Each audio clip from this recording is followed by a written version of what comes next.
Hello everybody, welcome back.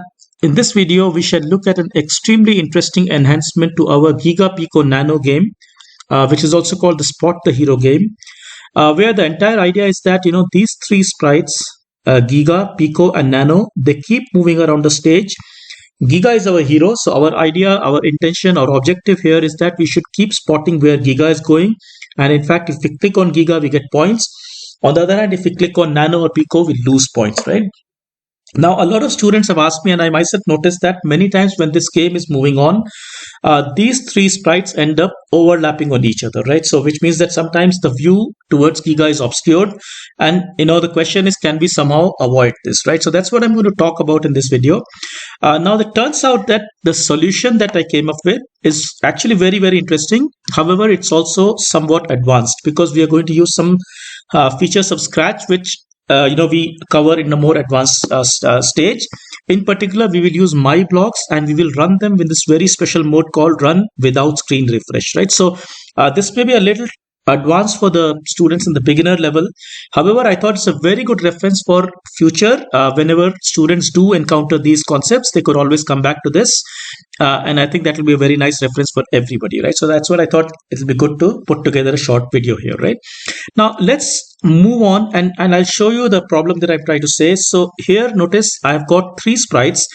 As they move, notice just now, for example, Nano went on Giga.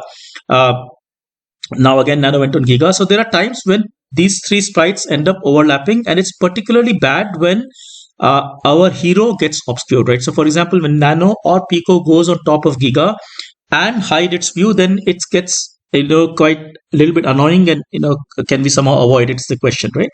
So that's what we are going to do. Now, one thing I want to highlight is that in our game, Giga is the hero, right? So which means that we are going to protect Giga from getting overlapped, right? Which means that if something falls on Giga, we are going to give priority to Giga and say that, okay, whoever has come on top of Giga should probably move out of the way, right? We will not bother particularly about Pico and Nano falling on each other because really they are not the heroes, right? So the whole objective here would be that we will train Pico and Nano to move away from Giga in case they are overlapping onto Giga, right? So, you can of course, use this idea to extend this further to say, okay, between Pico and Nano as well. But for now, I'm going to be focused on protecting Giga, which means that if something falls on Giga, I will make sure that it goes away, right? In fact, to kind of keep it uncluttered, I will completely hide Nano from the picture so that we have only Pico and Giga. Otherwise, it causes confusion, right? So I'll just momentarily go and change Nano's code. I'll say hide, right? Which means that I have only a two-player game, which is how we in fact started this, right? So the situation I'm going to solve for is that, for example, like, now it's randomly moving around, but there may be movements. Yeah, like now, Pico went on top of Giga, right? So let's say if it happens again, right? Okay, again, little bit of an overlap, but maybe I can do it once again, right? So now notice that these guys are moving randomly and it's hard for me to predict when they are going to overlap, right? So like now there's a big overlap, right? So in order to make this a little bit more deterministic so that, I can develop some code, test it and so on and so forth, I'm going to make some modifications to my code in the sense that I'm going to always send my Giga to 0 in this take position. Remember, take position is the broadcast which goes to every sprite at timeout, at the beginning, and also when some sprite is clicked. So here we are only looking at timeout because I'm not touching any of these sprites, but take position is a broadcast that goes to all of them, and because of which they go to random position. So I'm changing for Giga. I'm just adding a statement that go to 0, which means that Giga will always come down to the center, right? And the reason I do this is because I will also send Pico there, and that way there'll always be an overlap between Giga and Pico, right? So what I'll do for Pico is that I'll say, maybe go to a random position, say wait for say 0.05 seconds, and then go to say 0, right? So what this will do is that first, when I receive this broadcast, Giga will reach 0, and then from that point, I'm giving a small wait here just to make sure that by the time Pico reaches that position, which is 0, Giga is already there, right? Just want to make sure that this situation is met. That's why I have a small wait over there, right?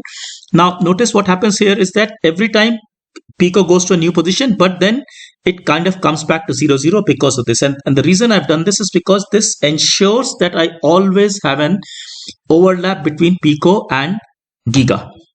Right now, the question is, how can I solve this problem? Because I'm causing an overlap, but how do I solve it? Right. In fact, the answer to how we can solve it is quite interesting, quite intuitive, I would say. Right. So what I could do, like I said, my goal is to protect Giga. So what I can do is to say that, okay, look, Pico, if you find that you are overlapping with Giga, then I want you to move away just enough so that you are no longer touching Giga. So basically, if you are here, maybe you could move, say, something like this, right? Something like this, or here or wherever, right? But just so that you are no longer touching Giga, right? So that's the whole idea that we are going to do. And in code, how we can do that is we can say, okay, look, when I take position, when I reach this position, I say, I go and check this. If, let's say, touching Giga, right? So I'll say if touching Giga, then I will use repeat until here. So repeat until will make sure that the conditions inside will happen until the condition that we have said comes true.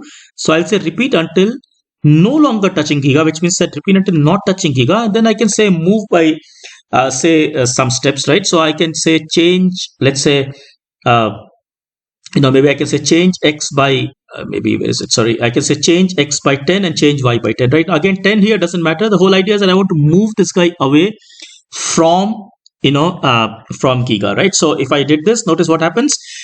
Every time Pico does come there, it finds that it's touching Giga and hence it starts to move away, right? So far so good. If you are in fact observant here, what you will notice is that you don't need the if. In fact, this code will also work if I remove the if and I just said repeat until touching Giga, right? So this also works simply because repeat until is a block where this will happen until this condition becomes true, right? So we can do this. However, I find it a lot intuitive, a lot more easier to understand if we put this. So in which case I'm saying that if touching Giga, then do all this, otherwise don't bother, right? So something like that. Yeah.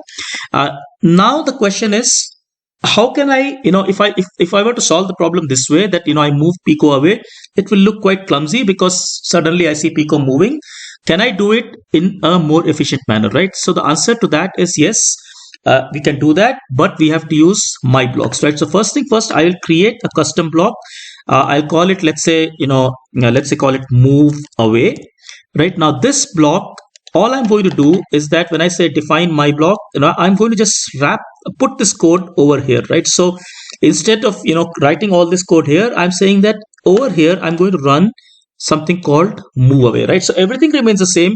When this broadcast comes, all of this happens. Sprite goes to 0, 0, Pico goes to 0, 0. Thereafter, it runs move away, which is just this code. So that's how MyBlocks are used. Right now, notice what happens is that, again, the same thing starts to happen because, like I said, there's nothing really that has changed in this, right? So you could very well, you just replace this set of statements with this single statement called move away, which is defined as this, right? So nothing has changed. But now comes the real magic, right? Let's say I go to this move away and I say edit it and I run this without screen refresh. So there's an option called run without screen refresh. If I go and say select this option, right? Now, what will happen is that Scratch is going to interpret this, in a way that the Scratch is basically going to do everything that it was doing here.